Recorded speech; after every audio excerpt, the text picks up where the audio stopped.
बिस्मिल्लाहिर्रहमानिर्रहीम अस्सलामुअलैकुम। एक मरतबा फिर से ईरान और अमेरिका के दरमियान अबराए हुर्मुज़ को लेकर जो कशीदगी है वो एक ख़तरनाक सूरत हाल इख्तियार कर चुकी है। मुत्तहिदा अरब अमारात के अंदर इस वक्त हंगामी सूरत हाल है। एडवाइजरी लोगों को जारी की जा रही है और बाकायदा तौर पर मिज़ाइल्स हमलों के जो अलर्ट हैं वो भी आना शुरू हो चुके हैं। क्या आया ईरान की जानब से या किसी दूसरे मुल्क की जानब से मुत्तहिदा अरब अमारात के ऊपर मिज़ाइल्स हमले जो हैं वो शुरू किए जा चुके हैं और साथ ही साथ ईरान की जानब से अपना हुर्मुज़ के अंदर एक बार फिर से ड्रोन और मिज़ाइल जो हैं वो भी दाग दिए गए हैं। कशीदगी एक बार फिर से इंतहाई खतरनाक हो चुकी है। ये तमाम तर डिटेल इस वीडियो में मैं आपके सामने रखूँगा। साथ ही साथ आपसे दरख्वास्त कि चैनल को सब्सक्राइब करें, वीडियो को ज़्यादा से ज़्यादा लाइक करें, शेयर करें, एक की बजाय ज़्यादा से ज़्यादा कॉमेंट्स करें और कॉमेंट्स में पाकिस्तान जिंदाबाद का नारा जो है वो आपने लाजमी कमेंट्स करना है क्योंकि पाकिस्तान है तो हम हैं। नाज़रीन किराम, जिनेवा स्विट्ज़रलैंड के अंदर एक मरतबा जो सालसी की गई पाकिस्तान की जानब से चीज़ें जो थी वो नॉर्मलाइज हुई। दोनों ममालिक के दरमियान जो मुआहदा था वो तय पाया और उसके बाद चीज़ें जो थी वो बेहतरी की जानब जारी थी। लेकिन कल रात एक खबर सामने आई कि लीजिए ओमान के अंदर ये दावा किया गया कि ईरान की जानब से एक स्टेट ऑफ हुर्मुज़ जो था इसको बिना इजाज़त के क्रॉस करने वाला एक टैंकर बताया जा रहा है जिसके ऊपर जी ईरान की जानब से हमला किया गया। दरअसल चंद लम्हे कबल IRGC की जानब से ये वार्निंग जारी की गई थी और कहा गया था कि कोई भी शिप या ऑयल टैंकर जो है वो बिना इनकी इजाज़त से जो है वो यहाँ से गुजर नहीं सकता। अगर किसी ने इनके हुक्म की जो है वो तमील ना की, इनकी खिलाफ वर्जी की तो इसके खिलाफ जी ईरान की जानब से कार्रवाई की जाएगी। तो उसके फ़ौरन बाद ही चंद जो है वो घंटे गुजरे तो ये खबर भी सामने आएगी ईरान की जानब से कि लीजिए ओमान के अंदर एक शिप जो था इसको निशाना बनाया गया है। लेकिन आज चूँकि 10 मुहर्रम हराम है तो ऐसे में मुत्तहिदा अरब अमारात से इस वक्त जो इत्तलाआत मौसूल हो रही हैं वो नाज़रीन किराम इंतहाई अहम है। अब सबसे पहले जी समझिए कि हुआ क्या है। सबसे पहले तो ये खबर सामने आई कि जो मिनिस्ट्री ऑफ डिफेंस है, वजारत दिफा है मुत्तहिदा अरब अमारात की, उन्होंने अपने शहरियों के मोबाइलों के ऊपर बाकायदा तौर पर जो मिज़ाइल थ्रेट अलर्ट थे वो जारी किए। अब इसमें एक मॉरियो नौफल जो है वो इस हवाले से ये क्लेम करते हैं कि breaking I and other just got this in Dubai, यानी कि दुबई के अंदर एक हंगामी जो इमरजेंसी अलर्ट था वो भेजा जाता है मोबाइलों के ऊपर और जिसमें कहा जाता है कि due to the current situation potential missile threat immediately seek a safe place in the closest secure building, यानी कि जो मिसाइल्स हमले हैं इनका एक खतरनाक जो अलर्ट है वो जारी किया गया और कहा गया कि फौरी तौर पर शहरियों को कि जितनी भी महफूज मकामात हैं वहाँ पर मुंतकिल हो जाएं, तमाम उन बिल्डिंग्स को छोड़ दें जहाँ पर खतरा ज़्यादा हैं। और इसके साथ साथ कहा गया कि अपने जी घर के जो दरवाजे हैं, खिड़कियाँ हैं वो बंद कर लें और अपने आप को महफूज मकामात पर मुंतकिल कर लें। एक अजीबो गरीब किस्म का मुत्तहिदा अरब अमारात के अंदर इन मैसेजेस के आने के बाद जो पैनिक था वो क्रिएट हुआ। लेकिन उसके चंद लम्हे ही कबल ये खबर भी सामने आई है कि मुत्तहिदा अरब अमारात के अंदर जो तस्नीम न्यूज़ एजेंसी है उन्होंने इस हवाले से ये दावा किया है कि एक्सप्लोजन हेड इन दुबई, यानी कि दुबई के अंदर जी जो ज़ोरदार धमाका है इसका अब दावा किया जा रहा है तस्नीम न्यूज़ एजेंसी की जानब से जी वहाँ पर ज़ोरदार जो धमाका है वो सुना गया है। और इसके साथ साथ जहाँ मुत्तहिदा अरब अमारात के अंदर ये ज़ोरदार धमाका या जो मिसाइल थ्रेट अलर्ट था, मुख्तलिफ मैसेजेस जो थे वो आवाम को मसूल हुए और एक पैनिक जो है वो इस वक्त देखा जा रहा है। तो वहीं अपनाए हुर्मुज़ के अंदर जो रेवोल्यूशनरी गार्ड फोर्सेज हैं इनकी जानब से एक शिप के ऊपर मिसाइल्स और ड्रोन हमले जो हैं वो एक मरतबा फिर से जी किए गए हैं। अब इसके वाले से जो इतलात हैं वो ये हैं कि अर्जेंट हॉर्मस जस्ट मूवमेंट हो, यानी कि चंद लम्हे कबल ही अपना हुर्मुज़ के अंदर जी the revolutionary guard launch a missile and several drones towards the ship. जो ईरानियन फोर्सेज हैं इनकी जानब से भारी तादाद में मिसाइल्स, इसके अलावा सेवरल ड्रोन्स बताया जा रहा है, यानी कि एक से ज़ायद ड्रोन जो हैं वो एक शिप के जो है वो जानब दागे गए हैं in the state of Hormuz that was travelling in the Oman route, यानी कि जो शिप था जिसके ऊपर ईरान की जानब से जो मिसाइल्स और ड्रोन दागे गए हैं ये ओमान का जो रूट है वहाँ पर जा रहा था। अब इस हवाले से जो ऑफिशियली ईरानियन अफवाज हैं या ईरानियन ज़राए हैं उन्होंने इस हवाले से अभी तक कोई खबर ब्रेक नहीं की, लेकिन इस वक्त तक जब ये आप वीडियो देख रहे हैं तो ये इतलाआत मौसूल हुई हैं कि ईरान की जानब से जो ओमान की जानब एक शिप जा रहा था इसके ऊपर जो मिसाइल्स इसके अलावा ड्रोन जो हैं वो दागे गए हैं। लेकिन अभी इस हवाले से एक कन्फर्मेशन सामने नहीं आई कि ये शिप जो था किस मुल्क का था, चूँकि इससे कबल भी देखें तो मार्क रूबियो जो है अमरीकी वज़ीर ख़ारजा उन्होंने कल इस हवाले से ईरान को वार्न किया था और कहा था कि अपनाए हुर्मुज़ जो है वो किसी भी एक मुल्क मुल्क की मलकियत नहीं हो सकता। अब ऐसे में ऑलरेडी जो टोल है ईरान जो है वो ये कह रहा है कि टोल लेंगे। इसके अलावा जो कतर है उन्होंने भी कतरी जो वज़ीर आज़म है उन्होंने भी बाकायदा तौर पर इसकी तरदीद की थी और कहा था कि कतर जो है वो भी ईरान के इस फैसले के हक में नहीं है कि ईरान वहाँ से गुजरने वाले जो शिप्स हैं या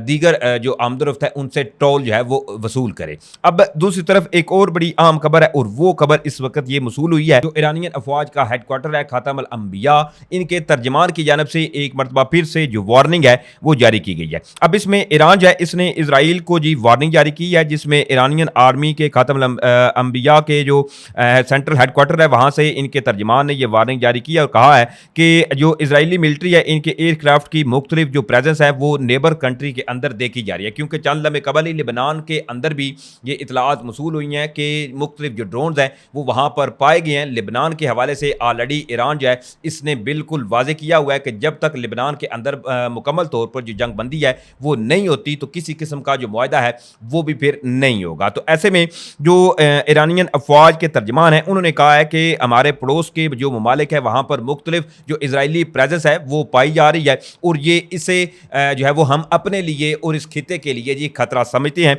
और साथ ही साथ ये कहा गया है कि अगर जो अमेरिका है वो इसराइल को रोकने में नाकाम रहता है तो ईरान जो है वो किसी किस्म का जो थ्रेट है वो कतन बर्दाश्त नहीं करेगा और ना ही जो इनकी ईरानियन सरजमीन है अगर इनके खिलाफ या कुछ ऐसे खतरात लाक हुए तो इसके ऊपर जी ईरान जो है वो फौरी तौर पर इस पर जवाबी कार्रवाई करेगा। अब ये इस वक्त जो मशरक़ वुस्ता में सूरत हाल है एक मरतबा फिर से जी पैदा हो चुकी है। इससे कबल एक बड़ी अहम रिपोर्ट ये मंजर आम पर आई है जो ईरान की जानब से खलीजी ममालिक के अंदर अमरीकी अड्डे थे, अमरीकी असासे जो थे इनके ऊपर जो हमले किए गए, इसके हवाले से एक रिपोर्ट है वो भी आपको बताता हूँ, जिसमें बेसिकली अमरीकी जरीदा जो वॉल स्ट्रीट जर्नल है अब उसने खुद उन तमाम चीज़ों का कहें कि कच्चा चिट्ठा या एक पिंडोरा जो है वो खोला है कि ईरान के जो मिसाइल थे या ड्रोन थे उन्होंने कितना नुकसान किया और कहाँ कहाँ जाकर इन्होंने हिट किया है। अब इसमें जो अमरीकी जरीदा है वॉल स्ट्रीट जर्नल, इन्होंने अपनी एक रिपोर्ट में यह दावा किया है कि रिपोर्ट के मुताबिक बहरीन के अंदर अमरीका के 5वें बहरी बेड़े को शदीद नुकसान पहुंचा। 5th फ्लीट हेडक्वार्टर्स, मवासलाती निज़ाम, इसके साथ साथ गोदाम और दीगर इमारतें जो थी वो भी इस जंग के अंदर तबाह हुई। पेंटागन ने अभी तक अवामी सतह पर इस तबाही को तो तस्लीम नहीं किया, लेकिन वॉल स्ट्रीट जर्नल जो है इसकी रिपोर्ट के मुताबिक सिर्फ बहरीन में अमरीकी बहरी बेड़े की तमीर नौ पर $40 करोड़ जो है इसकी लागत आएगी, जबकि खिते में दीगर अमरीकी अड्डों को जो नुकसान पहुंचा है इसका जो नुकसान है इसका अगर तकमीना लगाया जाए तो वो तकरीबन $2 अरब जो है इससे भी जायद बनता है। ये अमरीकी जो जरीदा है वॉल स्ट्रीट जर्नल, अब उसकी ये रिपोर्ट है कि अमरीका को ईरान और के साथ जो जंग थी इसके अंदर जो खलीजी मालिक में इनके एसेट्स को इनके अड्डों के ऊपर हमले किए गए इसके अंदर जी इतना नुकसान हुआ है। और दूसरी तरफ देखें तो 28 या 29 तारीख जो है इसके हवाले से भी बताया जा रहा है कि ईरान और अमेरिका के दरमियान मुज़ाकरात का जो दूसरा दौर है वो भी तय पा रहा है। अब एक और बड़ी अहम खबर है और वो खबर है कि अमेरिका की जानब से ईरानी जो अफवाज है, ईरानी पासदारान इनकलाब, इनसे अब डायरेक्ट जो बातचीत है इसके हवाले से भी एक जो खबर है वो सामने ये आई है। मैं आपको बताता हूँ कि अमरीकी जो नायब सदर हैं जेडी वैंस, उन्होंने बरतानवी न्यूज़ वेबसाइट को इंटरव्यू देते हुए ये कहा है कि अमरीकी सेंटकॉम और ईरानी पासदारान इनकलाब के हुकाम जो है वो दोहा में मुलाकात करेंगे। जेडी वैंस ने यह भी कहा कि इख्तलाफात खत्म करने, मुआशी मराहत और तावन पर बातचीत होगी। अमरीकी नायब सदर ने यह भी कहा कि मुत्तहिदा अरब अमारात ने ईरान के साथ अपने नए राब्ते कायम किए जो पहले नहीं थे। इन राब्तों में ईरानी पासदारान इनकलाब के साथ राब्ते भी शामिल हैं। दूसरी जानब अमरीकी वज़ीर ख़ारजा मार्क रूबियो जो है उन्होंने इस हवाले से नाज़रीन किराम ये कहा है कि कोई भी मुल्क अबनाए हुर्मुज़ जो है इससे टैक्स वसूल नहीं कर सकता, जो ऑलरेडी मैं आपको बता चुका हूँ। ये बेसिकली कल की उनकी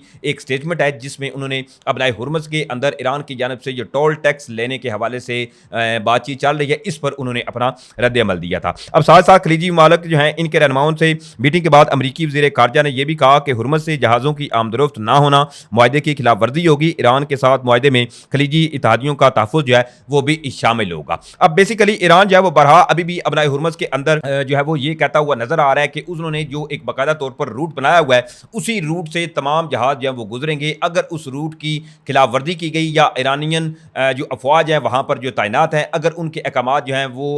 अगर किसी ऑयल टैंकर्स या किसी ने ना माने तो उसके बाद फिर ईरान जो है वो जवाबी कार्रवाई करेगा। और यही इस वक्त खबर सामने आई है जिसके ऊपर ईरान की जानब से मिसाइल्स और ड्रोन्स के जरिए हमला किया गया है। लेकिन चूंकि मुत्तहिदा अरब अमारात और दुबई जो है इनके हवाले से ऑफिशियली तो कंफर्मेशन सामने नहीं आई कि वहां पर जो जोरदार धमाके हुए हैं कि क्या आया कोई मिसाइल या ड्रोन हमले थे, या ये पॉसिबिलिटी ये भी हो सकती है कि अपनाए हुर्मुज़ के अंदर जो हमले ईरान की जानब से अभी तादादम किए गए हैं जिसमें ड्रोन और जो मिसाइल थे वो दागे गए हैं, इसकी वजह से भी हो सकता है कि एक टेक्निकल जो ग्लिच हो मे बी वो आया हो, या करीबी जोन के अंदर जो मिसाइल और ड्रोन जो है वो लॉन्च हुए हैं तो इसकी वजह से भी जो मुत्तहिदा अरब अमारात का डिफेंस सिस्टम है उसकी वजह से ये एडवाइजरी जो है मुख्तलिफ लोगों को जो है मौसूल हुई हो। बहरहाल इस हवाले से अभी तक तो कोई कंफर्मेशन जो है वो सामने नहीं आई और ना ही ईरान की जानब से ऑफिशियली इस हवाले से अभी तक कोई जो है वो खबर ब्रेक की गई है। लेट्स सी कि अब फर्दर इस हवाले से क्या डिटेल सामने आती हैं। और 28 और 29 तारीख के हवाले से जो बताया जा रहा है कि ईरान और अमेरिका के दरमियान एक मरतबा फिर से जो दूसरा राउंड है मुज़ाकरात का जाके इसके अंदर जो मुआहदा है इसमें जो कमी पेशी या चीज़ें बाकी रह गई हैं उनको भी फाइनलाइज किया जा सके, क्योंकि ऑलरेडी जो जिनेवा के अंदर मुआहदा हुआ इसके अंदर जो ईरान के मंजमद असासे थे वो भी अमेरिका ने कहा था कि वो बहाल करने के लिए तैयार हैं, और साथ साथ ईरान के ऊपर से जो तेल की फ़रोख्त करने के हवाले से पाबंदियाँ थी वो भी उठा ली गई थी और कुछ मोहलत जो है वो ईरान को दी गई थी जिसके अंदर पाकिस्तान या एशिया के कई एक ऐसे कंट्रीज जो हैं वो शामिल हैं जिनसे अब बआसानी ईरान जो है वो इनको तेल फ़रोख्त कर सकेगा। और तेल फ़रोख्त करेगा ईरान तो डेफिनेटली ईरान की जो इकानमी है वो पहले से कई दर्जा या कई गुना जो है वो बेहतर होती हुई नज़र आएगी। अब देखते हैं कि हालात जो है वो किस तरफ जाते हैं कि क्या आया मशरक़ वस्ता में जो इस वक्त ये एक कहें कि घुमसान की जो जंग जो है वो जारी है, जो छोटी मोटी चिंगारी है वो अभी भी भड़कती हुई नजर आ रही है। क्या आया ये जंग एक मरतबा फिर से कोई खौफनाक शक्ल इख्तियार करती है या चीज़ें जो हैं वो बेहतरी की जानब जाती हैं, ये यकीनी तौर पर आने वाले वक्त में पता चलेगा। उम्मीद करता हूँ आप लोगों को वीडियो अच्छी लगी होगी। अगर वीडियो अच्छी लगी है तो आपसे दरख्वास्त है कि एक तो चैनल को सब्सक्राइब करें, वीडियो को ज़्यादा से ज़्यादा लाइक करें, शेयर करें, एक की बजाय ज़्यादा से ज़्यादा कॉमेंट्स करें। इंशाल्लाह फिर मिलेंगे। पाकिस्तान जिंदाबाद।